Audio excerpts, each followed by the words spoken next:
Welcome, this is the Watcher Knight boss fight in the City of Tears explained. Prior to starting the fight, I found a secret area above the arena room with a chandelier that could be dropped into the arena. Presumably this destroyed one of the Watcher Knights before I even started the fight. I always recommend hitting the walls and ceilings as you're playing, even if it's not fruitful, you sometimes find things like this. This boss encounter is a gauntlet fight where you fight 5 Watcher Knights, the first one by itself, and then 2 are active at a time as the fight progresses. With the nail upgraded 3 times, each knight took 15 hits to destroy.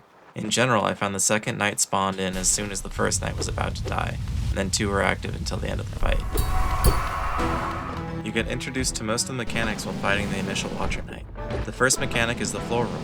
The knight rolls on the ground for a moment, winding up, then propels itself forward. The distance it can go will range from where the player is currently positioned to the wall behind the player. I recommend to dodge this attack, jump and ensure that you will land behind where it is rolling.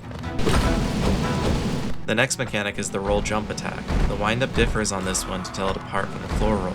Where the floor roll slides backwards a little before going forward, the jump attack launches into the air slightly and springs off the floor to bounce one time, and lands on the second time it hits the ground. To dodge through this one, I recommend dashing past it as soon as it bounces on the first bounce. Otherwise, dash away from the knight entirely. The last damaging mechanic is the slash attack. The knight will use its nail to slash 2 times, once from the side and once from an overhead attack. This can hit you if you're trying to hit them from above, so I just recommend staying clear from the knight while it's slashing.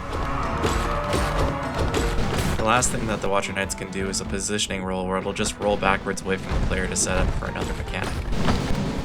So where the difficulty picks up is when there are 2 knights out at once. They'll chain their attacks together, which can make it hard to keep track of the right way to dodge. Keeping in mind that the floor rolling attacks will go to you or the wall behind you, and that the roll jump attack will land after its second bounce will keep things in perspective.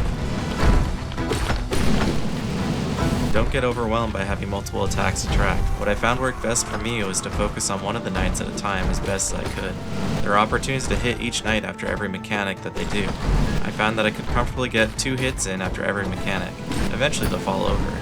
When a knight dies, there's a few moments before the next one comes out where you can just focus on the other one. I never really found the perfect time to try to get a heal in, but I think as you kill one knight and the next one is spawning would probably be the best time to heal.